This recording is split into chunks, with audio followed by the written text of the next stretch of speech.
Ok, bon, merci beaucoup de m'accueillir ici à l'Académie des sciences, un endroit qui Jean-Christophe adorait, aussi comme au collège.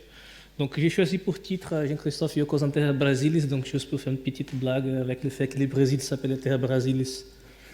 Donc ça c'est la dénomination du Brésil avant l'arrivée des Européens, donc on appelle le Brésil comme ça.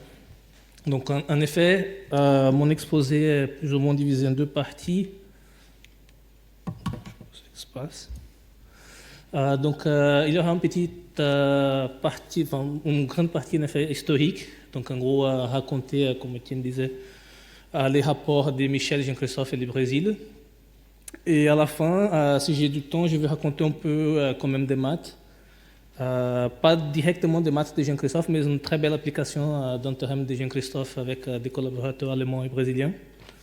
Et donc voilà, on va partir pour la partie historique. Donc, en effet, comme c'était mentionné par d'autres orateurs, Michel et Jean-Christophe avaient construit une belle amitié avec la communauté des mathématiciens brésiliens. Et en effet, je suis dans un certain sens un tout petit sous-produit de cette relation. Et donc, juste pour donner la preuve que les Brésiliens adoraient Michel et Jean-Christophe, je voudrais mentionner qu'il y a une partie de la collection, une partie de la bibliothèque de l'INPA à Rio de Janeiro, qui s'appelle la collection Michel Hermann. Donc, en effet, une partie des livres mathématiques d'Hermann étaient donnés à la bibliothèque l'INPA en 2000 lors de son décès. Et en effet, et plus récemment, en effet, le CNRS a fait un accord avec l'INPA. Et aujourd'hui, l'unité mixte internationale s'appelle UMI Jean-Christophe Yokos CNRS INPA. Et donc, si vous allez à Rio de Janeiro un jour, vous allez voir cette façade-là, donc l'INPA, avec l'unité mixte internationale Jean-Christophe Yokos CNRS INPA. Voilà, donc ils étaient très liés au Brésil. Et donc, en effet, je vais raconter un peu, à travers une sélection des lettres qui étaient échangées par Michel et Jean-Christophe, un peu la naissance de cette amitié, en quelque sorte, du point de vue de Jean-Christophe. Donc, je vais focaliser sur Jean-Christophe. Parce qu'en effet, j'ai rencontré Jean-Christophe et Michel pour la première fois en 2000, lors d'une conférence pour les 60 ans de Jacob Pallis, donc à l'époque était directeur de l'INPA. Et j'ai rencontré tardivement parce qu'en effet, j'ai quitté ma ville, Aracaju, pour faire mes études de master à Rio seulement en 1999. Et donc, du point de vue concret, en effet, j'ai dû bouger des 1850 km à peu près. Donc, c'est la distance entre Aracaju et Rio de Janeiro. Donc, voilà, donc j'ai retrouvé en 2000 les deux bonhommes. Et donc, à l'époque, bien sûr, j'ignorais les travaux merveilleux d'Hermann sur la conjecture d'Arnold et les travaux d'Yokos sur l'optimalité des conditions du Bruno, etc. Parce que j'ai commencé en quelque sorte les masters. Enfin, non, j'étais en fin de master, j'ai commencé le doctorat. Mais à l'époque, en effet, j'ai pu constater que Michel il était très rigoureux parce que j'ai vu une action une fois. Et je peux vous raconter en privé qui, en effet, il a eu un comportement insolite pendant une séance de thèse d'un bon ami brésilien. Je peux vous raconter les détails après, mais voilà. Donc, disons qu'il était très, enfin, il était très costaud pour exprimer le fait qu'il n'était pas content avec un certain aspect de ce qu'il racontait cet élève. Enfin, c'était un aspect historique, pas strictement mathématique, mais bon, bref. Donc j'étais très étonné parce que j'étais dans l'auditorium, j'ai vu ce petit monsieur avec une canne qui s'exprimait de façon très vigoureuse.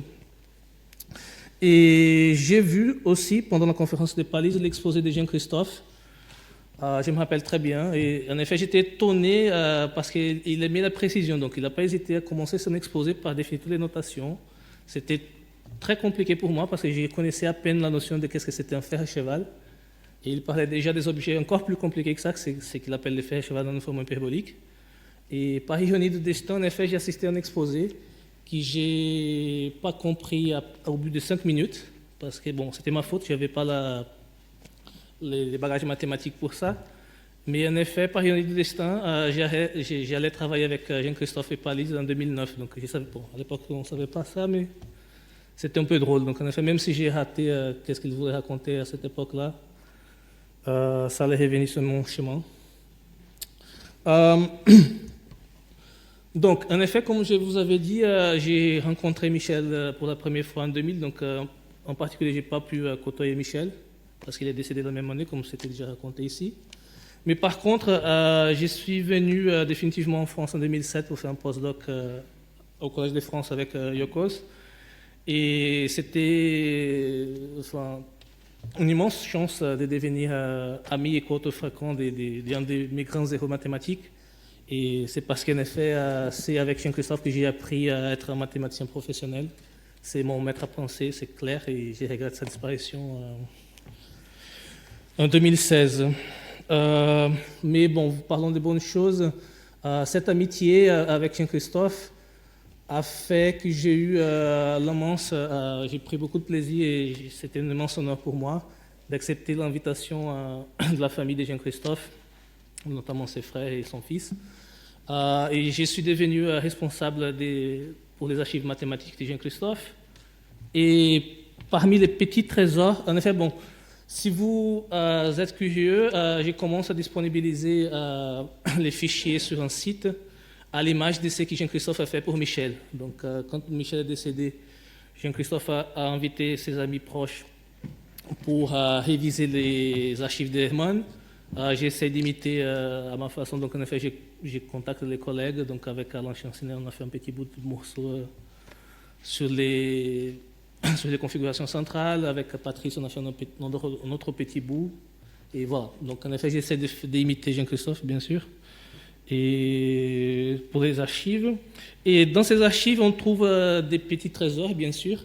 Et parmi ces petits trésors, il y a la correspondance que Jean-Christophe a entretenue avec Michel à l'époque qu'il était coopérant scientifique. Bon, en effet, les mots qu'il utilise dans une des lettres, c'est service militaire, mais ces mots-là sont un peu interdits par un des organisateurs de ces colloques. Donc, parce qu'il s'agit de volontaires du service national actif qui ne sont pas des militaires. mais on voit... Bon, je veux... Affaire à suivre. Bon.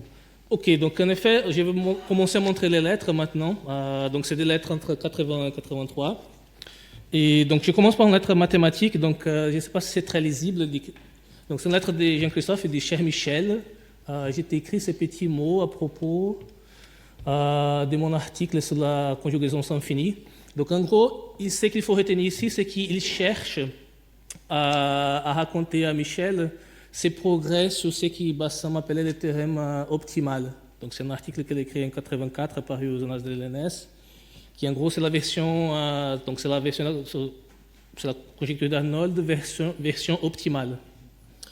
Et donc ici il discute quel genre d'exposant il peut gagner. Donc en effet, on voit bien qu'il y a un diff K, après il a un diff K 2 sur bêta, et qui après il dit j'étais certain qu'on pouvait améliorer, et donc il donne même une estimation de qu'est-ce qu'il peut faire. Donc il dit j'y crois, donc il mentionne valeur de type K-2 bêta, donc en effet il se rapproche petit à petit dans cette lettre de la version finale du résultat.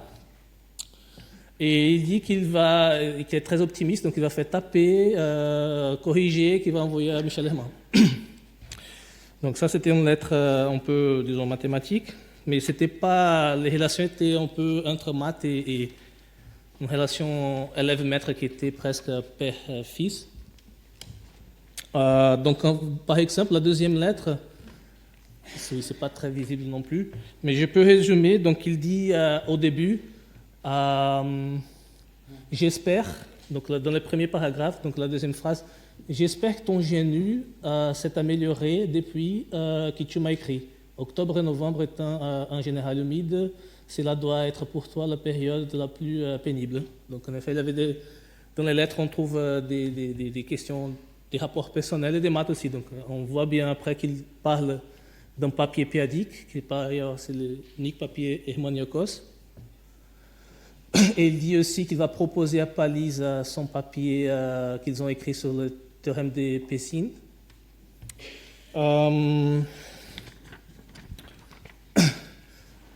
Aussi, il n'est pas très pressé de rentrer en France, donc il dit, je n'ai pas du tout réfléchi encore à la question des postes à Orsay. Je crois que ça peut attendre un peu. Je compte en effet préparer un cours. Je constate en effet que préparer un cours prend beaucoup de temps. Et donc en effet, il dit que même si à l'INPA il n'a pas de soucis administratifs, préparer un cours c'est pas facile, donc il n'est pas pressé de devenir maître de conférences au prof à Orsay. Et il explique qu'en effet, dans le cadre de l'INPA, ce qui se passe, c'est que pendant l'été brésilien, il y a des cours. Et donc, la première moitié de ces cours, normalement, c'est des Brésiliens qui viennent de tous les pays faire les cours. Et donc, il explique que le niveau est assez bas. Mais que dans la deuxième partie, après le carnaval, il reste que les élèves de l'INPA, et donc il peut faire des choses plus élaborées. Et donc, il dit aussi à la fin, le dernier paragraphe, à part ça, je me plais beaucoup au Brésil.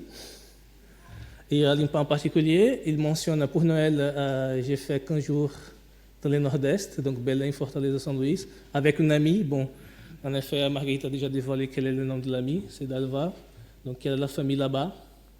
Donc ça sera mon premier grand voyage en bus.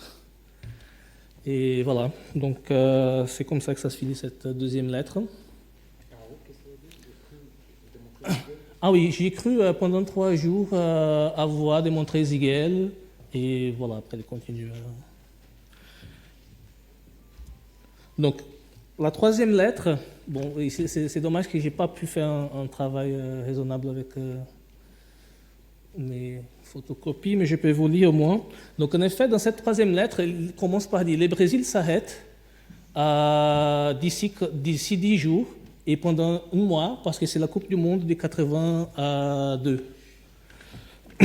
Ici aussi, on peut constater, si on a des bons yeux, qu'il fait un petit débat politique avec Michel Herman. Donc, en effet, Michel demande qu'est-ce qu'ils pensent les Brésiliens sur la guerre des Malouines à cette époque. Et donc, en effet, il dit que l'attitude des Brésiliennes est un peu partagée. Donc, il dit que les grands journaux du bas niveau sont pour l'Argentine, contre le colonialisme, etc., mais qu'en effet, les intellectuels sont pas si proches des Argentins que ça, bon, etc. Bon. Donc, il fait un petit discours aussi sur la politique pour informer vraiment qu'est-ce que les Brésiliens sur place pensent. Ensuite, il demande une prolongation. Donc, en effet, il se plaît beaucoup au Brésil, donc il veut que son séjour, donc là, il mentionne mon service militaire, va finir en février-mars 83. Et donc, il aimerait bien que ça soit étendu jusqu'à jusqu'à août 83. Et donc, en effet, il donne donc les contacts de son père. Donc, il dit, j'ai parlé avec mon père. Donc, il a même l'adresse. Donc, je ne vais pas lire l'adresse quand même. Mais bon, les derniers paragraphes, c'est l'adresse et les téléphones des gens Yokos. Voilà, donc il demande de contacter son père pour voir qu'est-ce qu'ils peuvent faire pour que son séjour au Brésil soit prolongé. Donc, il était très content au Brésil. Donc, c'est quoi le mot là, si tu as des doutes sur la troisième ligne à la fin? Oui, si tu as des doutes processus administratif, tu peux prendre contact avec mon père. Bon, et après l'adresse, je ne veux pas lire. Mais... Voilà, donc la 4e lettre que je voudrais présenter, c'est une lettre de Jean-Christophe qui parle encore, donc il est très anxieux pour savoir la réponse si la prolongation aura lieu ou pas, donc il demande des nouvelles. Donc, d'abord, il dit, voici un annexe à la demande au directeur du CNRS pour prolonger son séjour. Sinon, il commence à dire dans le deuxième paragraphe, ici, il fait un temps splendide. Il va passer des vacances à Foz do Iguaçu. C'est la dernière occasion avant que les chutes soient recouvertes par la barrage d'Itaipu. Parce qu'effectivement, Itaipu, c'est une barrage qui était finie en 82. Et donc, comme toute bonne barrage, ça va inonder la nature. Donc, en effet, elle était un des derniers à voir la Foz do Iguaçu comme elle était avant la barrage d'Itaipu. Après, il dénonce les Français qui sont, enfin, les mathématiciens, parce que les Français qui sont dans les parages. Donc, il mentionne Rémy Langevin, bon, il mentionne Floris Taques, Neuhaus. Il dit aussi qu'il commence à lire les papiers d'Hermann sur les anneaux d'Hermann, et on va y revenir. Et aussi, il mentionne Raphaël Douady. Donc, il a dit qu'il a pu avoir une copie de la thèse de Raphaël. Et pour le post-scriptum, il dit qu'il a fouillé pratiquement l'écriture de son papier sur la culture d'Arnold. Voilà, donc il avait annoncé, mais il n'a pas encore pu travailler. 5e lettre. Donc ça, c'est après Foz do Iguaçu. Donc il dit qu'il était pour Canju. Donc c'était super, les cataractes qui sont superbes. Il dénonce encore d'autres Français qui passaient des bons temps au Brésil, donc notamment Marc Chaperon, Gilles Pizier. Il dit qu'il termine toujours son papier sur Arnold Optimal, qu'il va envoyer aux annales de l'ENS, bien sûr. Après, il commence à mentionner ses progrès sur la relecture d'un papier de Hall, qui en effet, après, a motivé un papier très célèbre qu'il a publié au Comité rendu au CRAS, de l'Académie, qui s'appelle « Il n'y a pas de contre-exemple des dangers analytiques », donc c'est un article célèbre.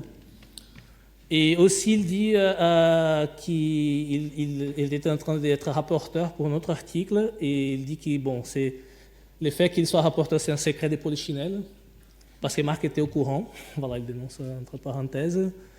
Et sinon, il demande encore sur les prolongements, et donc il veut savoir assez vite, officieusement, si les prolongements ont été acceptés. Porte-toi bien, Jean-Christophe. Donc la 6e lettre. Donc en effet, ces deux parties, j'ai composé en 2 parties parce qu'il y a en effet, cette première partie-là, il s'est plaint que son papier sur Arnaud Optimal était tapé, il espère qu'il n'a pas trop de coquilles, parce qu'il a été tapé par un type, le type qui l'a tapé ne parle pas un mot de français, donc bon. Et en effet, je connais ces messieurs, c'est un monsieur qui en effet a tapé tous les articles pour les gens. Wilson. Oui, je ne voulais pas dénoncer les noms parce que c'est enregistré, mais bon, ok. Voilà, bon, je ne voulais pas dire de mal parce que c'est un monsieur hyper gentil, mais voilà, donc Jean-Christophe se plaignait un peu. Quoi d'autre j'ai noté? Oui, après, il parle des maths, mais ce n'est pas ça que je veux me concentrer. Donc, je voudrais juste dire qu'il donne des nouvelles sur cet article optimal, qu'il se plaint un peu, et qu'après, il commence à discuter des maths. Et la deuxième partie, c'est très intéressant, parce qu'il dit, à part ça, par contagion, donc ton papier sur la dynamique complexe, le théorème de Magnier-Salt-Sullivan, il commence à réfléchir, il avoue qu'il commence à réfléchir aux dynamiques des fractions rationnelles. Et sur le deuxième point, il mentionne un eau invariant, donc baptisé d'Hermann par Magnier. Et sur l'autre page, je ne veux pas détailler, parce que c'est pas la peine de faire des détails mathématiques ici, mais il émet une conjecture très optimiste sur comment utiliser la géométrie algébrique, donc il y a notamment le mot variété algébrique, pour étudier la dynamique des fractions rationnelles. Donc il a une conjecture très très optimiste, et il émet cette conjecture comme ça, il propose cette conjecture à Hermann. Et à la fin, il dit, une fois de plus, j'espère que tu ne souffres pas trop ton genou. Bon, les genoux, c'est un sujet courant. Oui, il mentionne aussi que le 15 novembre, il y aura des élections générales. Donc, le Brésil est en campagne. Donc, en effet, en 1982, il y a eu des élections générales pour sénateurs, gouverneurs et députés.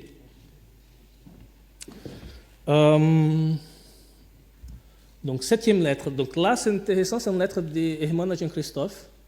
Et cette lettre-là, je l'adore pour plusieurs raisons. Donc, il dit au début, je crois que oui, c'est pas terrible pour lire, mais il dit au début que tout va bien du point de vue administratif pour que son séjour soit prolongé jusqu'à fin août. On peut remarquer fin août là-haut. Et donc, après, tout en bas de la première page, il dit pour les anneaux, baptisé de mon nom par un certain mathématicien très célèbre, puisque depuis 1975, je disais, contrairement à ce qui était affirmé dans plusieurs articles, qu'ils existaient et étaient une source de contre-exemples à un certain nombre d'affirmations fausses et constituaient, pour mon plus grand bonheur, une source d'agacement pour ces messieurs depuis la fin 81. Donc en effet, ces morceaux-là, je l'adore parce que Herman avait le bon goût de réfléchir non seulement à comment il allait attaquer une preuve, mais il gardait toujours un arsenal de contre-exemples. Donc il adorait construire des contre-exemples. C'était une personne qui avait réfléchi à une multitude de questions. Et dès que quelqu'un proposait une conjecture ou avançait une affirmation, normalement, il allait pêcher dans sa liste des contre-exemples pour voir si ça tenait la route ou pas. Donc en effet, ça montre un peu que depuis longtemps, il avait ces exemples, enfin que c'est les anneaux d'Hermann, et qu'en effet, c'était un contre-exemple en extension d'un théorème quand on essaie de passer des polynômes complexes aux fractions rationnelles. Il faut considérer un domaine de plus dans la classification. Bon, je ne vais pas parler trop de maths à cet stade. Et aussi, il y a une deuxième partie dans cette lettre qui c'est... oui, c'est ça. Donc, c'est tout en bas.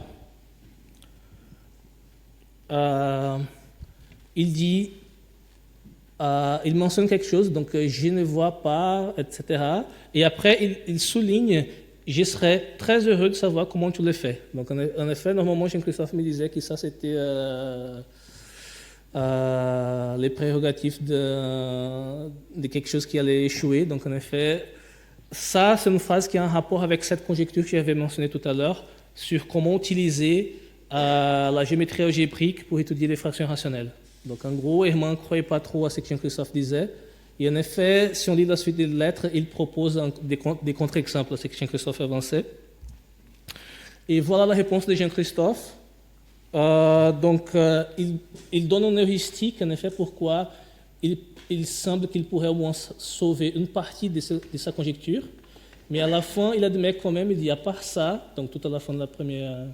donc à part ça, je disais des bêtises quand j'espérais que les fractions rationnelles possédaient des anneaux invariants formés en variété algébrique, donc on peut pas. Donc sa conjecture était trop optimiste. Merci pour les contre-exemples. Donc en effet, ça prouve que Michel Hermann était très très fort en produit des contre-exemples et qu'il avait réfléchi à un nombre gigantesque de questions.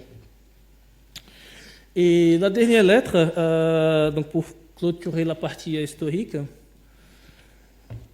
Il dit, cher Michel, voici enfin l'article d'Arnold généralisé. Donc, après passer beaucoup de temps à rédiger, il a fini. Donc, il annonce la version optimale avec K-1 moins bêta moins epsilon. Donc, il a même gagné un facteur de 1 par rapport à ce qu'il avait dit. C'était K-2 moins bêta. Il a fait aussi taper son article que j'avais mentionné sur « Il n'y a pas de contre-exemple de danger analytique » et qu'il soumet au CRAS, au compte rendu de l'Académie. Ensuite, il dit qu'il va passer des vacances au Nord-Est en janvier, enfin qu'il a passé des vacances au Nord-Est, donc plage magnifique et 3 points, donc on peut imaginer qu'il a bien s'amusé. Et en plus, il mentionne qu'il s'entendait très mal par téléphone quand il fallait décider quelle période d'une conférence à Berkeley Jean-Christophe allait passer. Donc, et sinon, il a la phrase, il a le paragraphe tout à la fin que j'adore aussi, qui dit « J'espère que tu vas bien et je te quitte pour aller au séminaire de Sullivan.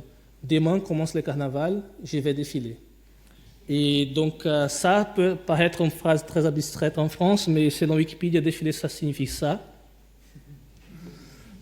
Donc, en effet, la chose intéressante, c'est qu'effectivement, Jean-Christophe a défilé 2 fois.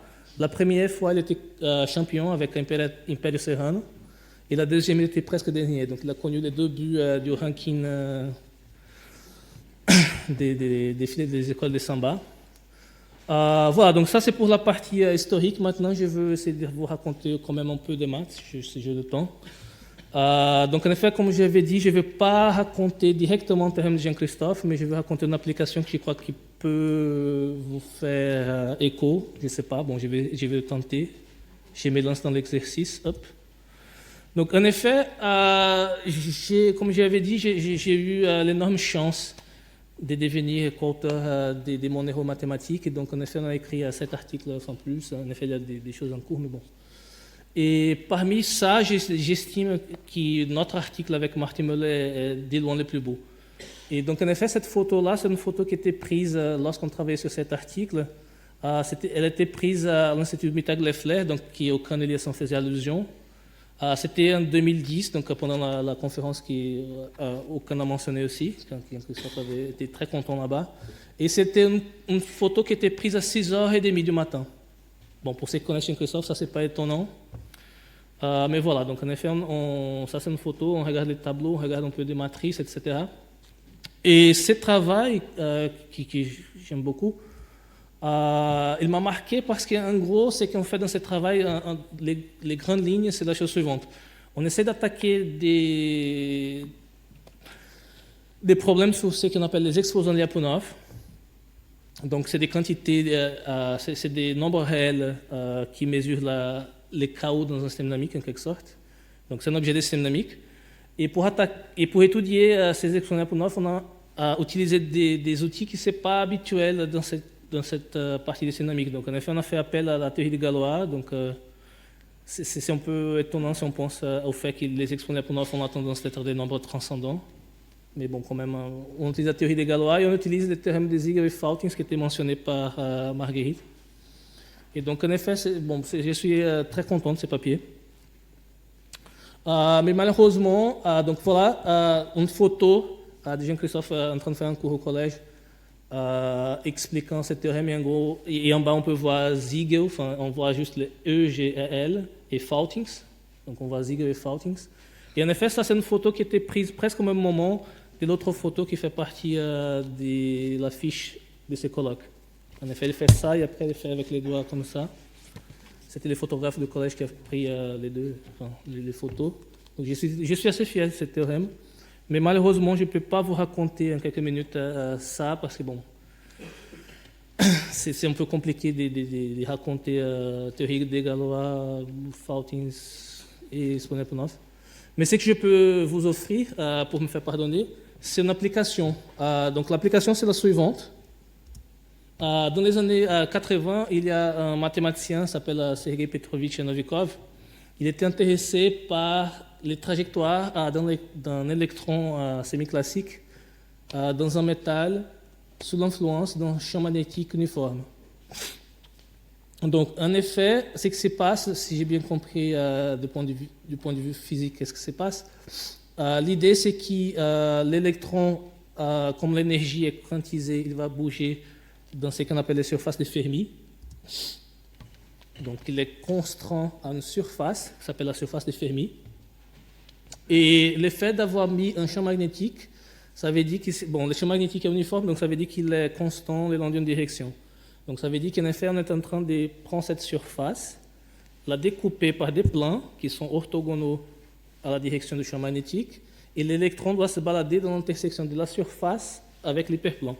Donc du point de vue concret, ça, ce sont les surfaces de Fermi de l'étang du fer et de l'or, selon les physiciens théoriciens. Donc on voit des jolis motifs un peu périodiques parce qu'en effet, la chose s'agence de façon périodique, comme on pourrait dire. Donc voilà, on a ces surfaces-là où l'électron avec une énergie fixée peut se balader. Et maintenant, avec les champs magnétiques, on va trancher cette surface par des hyperplans. Donc voici une figure faite à l'aide de l'ordinateur. Disons, si on prend la surface des Fermi de l'étang, on fait un peu droite quand même pour pouvoir dessiner l'ordinateur. Et on découpe par un hyperplan. En effet, l'électron, ce qu'il va faire, c'est qu'il va bouger le long des lignes noires, grasses, quoi. Et donc, c'est ça. Et donc, il ne peut pas bouger parce qu'il doit être à la fois à la surface et constant par les champs magnétiques. Et donc, si on fait des expérimentations numériques, en gros, on trouve ce genre de figures pour la trajectoire de l'électron. Donc, en effet, il commence au point X et après un certain temps T, il va dessiner une tache sur le plan.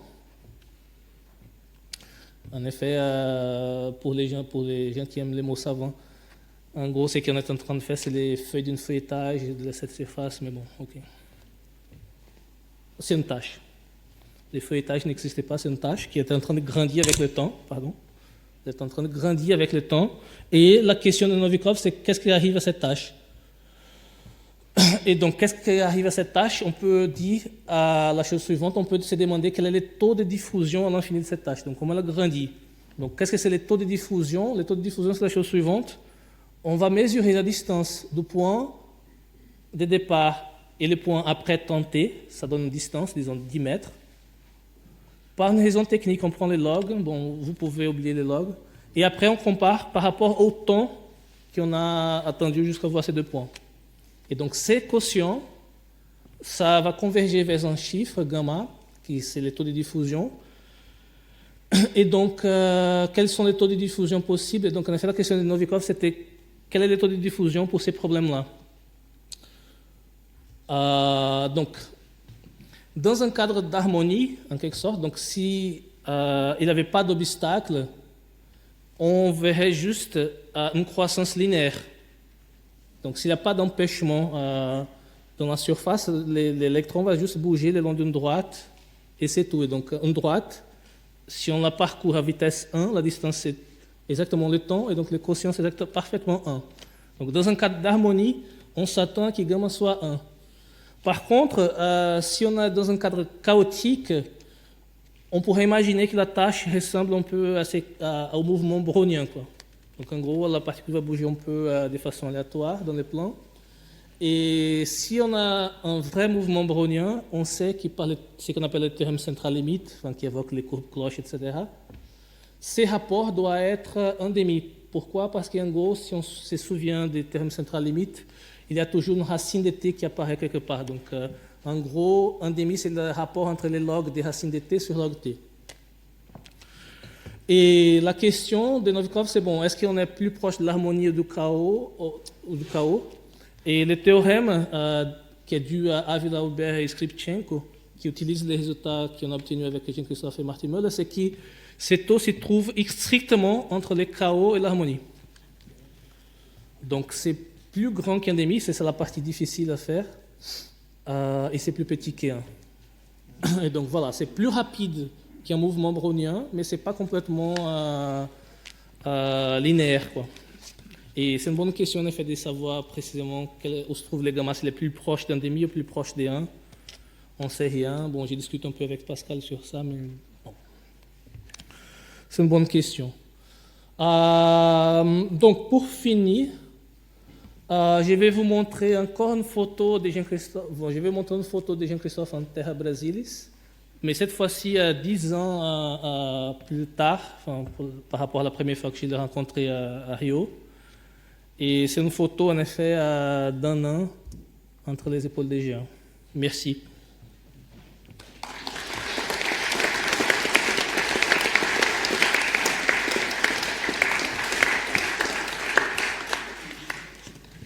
Merci beaucoup. Est-ce qu'il y a des questions?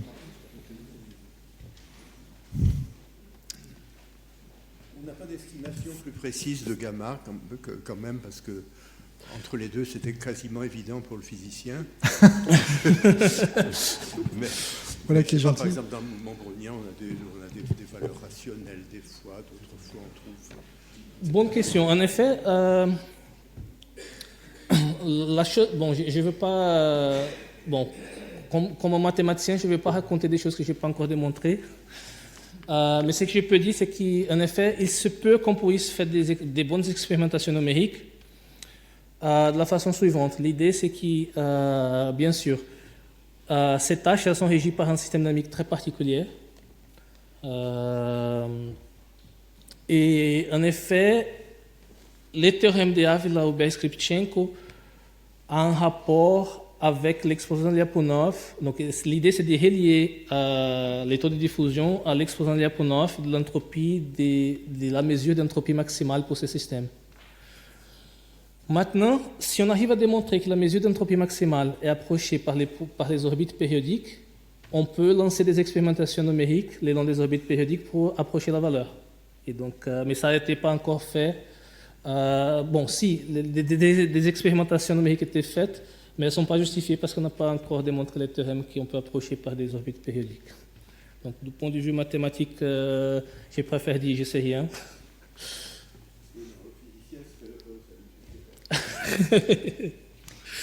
Mais il n'y a aucun calcul numérique qui a été fait? Il y en a. Il y en a des amis. J'ai oublié les chiffres, mais surtout parce qu'en effet, à vrai dire, j'ai des très bons amis, Vincent Delecroix et Samuel Elièvre, qui ont fait des expérimentations numériques, mais je n'ai pas gardé trace de ça dans ma mémoire, parce que je ne fais pas confiance en numérique dès qu'il n'y a pas un terrain montrant à quelle vitesse là, il y a la distribution. Donc en effet, je n'ai pas gardé en tête les chiffres. Mais... Est-ce qu'il y a d'autres questions? Oui, il y a une question là-bas. Attendez, le micro.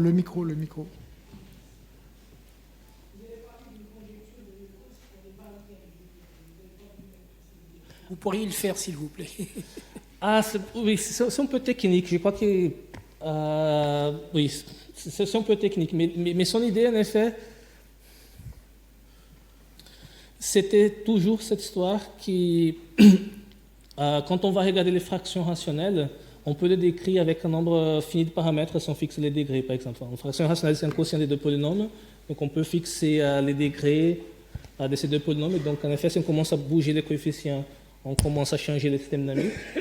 Et en effet, il voulait en quelque sorte voir les phénomènes d'Hermann comme une variété décrite par des équations algébriques. Mais Hermann a démoli ça avec un contre-exemple. Ah oui, d'accord. C'est-à-dire, en fait, l'idée, c'est un petit peu de construire une sorte d'espace de module pour ce genre de système dynamique algébrique. Précisément. Mais alors, il doit y avoir quand même moyen de construire un espace de module. Oui, ça c'est... Non, mais l'espace des modules, ça c'était fait. Bon, je crois qu'on entre dans une discussion un peu technique, mais l'espace des modules était fait par des gens comme Sullivan, Macmillan, etc. Mais rien n'empêche que l'anneau d'Hermann ne correspond pas à une variété algébrique de cet espace des modules. Ce sont des variétés complexes? Oui, d'accord. D'autre part, vous savez que moi, je n'ai malheureusement pas suivi ses travaux, mais à une certaine époque, dans son cours au Collège de France, il avait abordé les systèmes dynamiques péadiques. Et je pense que c'est extrêmement original, parce que je crois que c'est le seul qui a introduit ça, et depuis, ça n'a pas du tout été étudié, les systèmes péadiques dynamiques. Alors, je ne sais pas quels sont les résultats auxquels il a abouti. C'est pas tout à fait vrai. En effet, oui, c'est ça. Il mentionne dans les lettres, l'article péadique, oui. Mais depuis, non, mais en effet, en ce moment, il y a toute une communauté qui s'appelle, en anglais, il suffit de taper sur les moteurs de recherche préférés. Bon, je ne vais pas faire la publicité. Arithmetic Dynamics, dynamique arithmétique. Et on va trouver pas mal de gens qui étudient ça. Donc, je ne vais pas être technique, mais il y a des techniques des espaces de Berkovitch qu'on peut employer pour faire des bons. Il y a aussi, il y a très longtemps, Silverman, qui est un spécialiste de théorie des courbes elliptiques, qui a combiné les travaux de Douady sur l'itération du polynôme quadratique dont parlait Mme Flexor tout à l'heure, avec les connaissances sur l'approximation diophantienne et puis les courbes elliptiques. Et il y a même un bouquin là-dessus dans Springer, mais je crois qu'on en est resté là. Après Silverman, il n'y a pas eu de travaux dans cette Je ne suis pas d'accord. Il faut chercher des noms comme... bon, Silverman, c'est un très bon nom, mais il y a aussi Laura De Marco, par exemple. Pardon? Laura De Marco, c'est une étudiante de Kurt Macmillan qui fait des super travaux dans ce domaine. Bon, je dirais, si vous me permettez, de ne pas être d'accord. Il y a des travaux récents très brillants sur ça. Moi, je confirme que je ne suis pas d'accord. Des Français aussi. Et voilà. Voilà. Est-ce qu'il y a d'autres questions? Juste rapidement un truc. Oui, vas-y. Par rapport au contre-exemple et au côté subversif de Hermann, mais aussi à l'amour des contre-exemples de Yocos. Hermann aimait voir son théorème global comme un contre-exemple à l'hypothèse ergodique. Il disait, quand tu prends une famille à un paramètre de Difféo, comme ça passe souvent par des diophantiens, il l'a montré d'ailleurs que ça passe par les diophantiens, le nombre de rotations, il fallait le montrer, c'est tame, c'est linéarisable, donc l'hypothèse ergodique, c'est encore un pied donné. Donc il en était fier. Le théorème Cam aussi est un pied donné. Oui, mais le théorème Cam est local. Donc là, il disait c'est un pied donné carrément au truc global. Même loin de l'intégrable, l'hypothèse ergodique, elle a des problèmes parce que, bon, mais c'est dimension 1, donc on est très loin. Moi, j'ai une question à te poser sur tes lettres que tu as montrées. Comment elles étaient conservées? C'est-à-dire, les lettres que tu as montrées, elles ont été classées soigneusement par Michel Hermann et réciproquement, Michel Herman l'ait classé sérieusement. Oui, c'est ça. Donc en effet, j'ai retrouvé Jean-Christophe. parce que avec les archives de Jean-Christophe, j'ai hérité les archives de Michel Herman qui étaient sous la responsabilité de Jean-Christophe. Et donc en fouillant un peu, en effet, j'ai vu des lettres écrites. Enfin, il avait un petit dossier écrit Jean-Christophe personnel. Et donc quand j'ai regardé, c'était des lettres. Donc de cette époque-là. Donc, et réciproquement, tu as trouvé les lettres de Michel Non, pas Herman? encore, parce que j'ai pas... Bon, je dois avouer qu'après 3 ans, je suis désolé, mais je n'ai pas encore conclu les travaux avec les archives. Il y a pas mal de choses à faire, mais... j'ai pas tout... En effet, j'ai repéré qu'il y a une partie Jean-Christophe personnel, mais je n'ai pas regardé attentivement tout ce qui est dedans. D'accord. Parce qu'en effet, j'étais en train de nettoyer un peu les textes, les collaborations avec Patrice, les textes avec Alain Chansonner. Donc, à vrai dire, je n'ai pas encore tout classifié. Il y a beaucoup de papier? Il y a beaucoup de papier, oui, il y a beaucoup de notes et beaucoup de papier. Bien organisé? Bien organisé. Par contre, Jean-Christophe, il organisait très bien avec, il numérotait, il mettait des titres et des cahiers, par exemple, ses cours au collège, c'est tout numéroté par des dates et tout à fait. J'ai juste un commentaire à faire qu'on m'a appris récemment sur la manière d'archiver les papiers. Je pense que les archivistes professionnels, les historiens, savent qu'une chose très importante dans des archives d'un scientifique, au-delà du contenu de ce qui est écrit sur les papiers, c'est la manière dont les papiers sont rangés chez le scientifique en question. Par exemple, s'ils sont très mal rangés ou s'ils sont dans un désordre abominable, ce désordre contient du sens. Non, ce que je veux dire, c'est que je dis ça pour... C'est sérieux ce que je veux dire. C'est-à-dire que si tu prends ces papiers de Jean-Christophe, s'il te plaît, ne dérange pas l'ordre des papiers. C'est très important parce que, par exemple, un historien a tendance à prendre je vais mettre les papiers personnels à gauche, les papiers de maths à droite, puis je vais mettre le pédique à droite. Et puis, donc, c'est surtout pas ce qu'il faut faire parce que c'est très important d'arriver à voir dans l'histoire personnelle comment le scientifique en question mêlait toutes ces choses. Est-ce qu'il y a d'autres questions? Oui, il y a encore une question là-bas.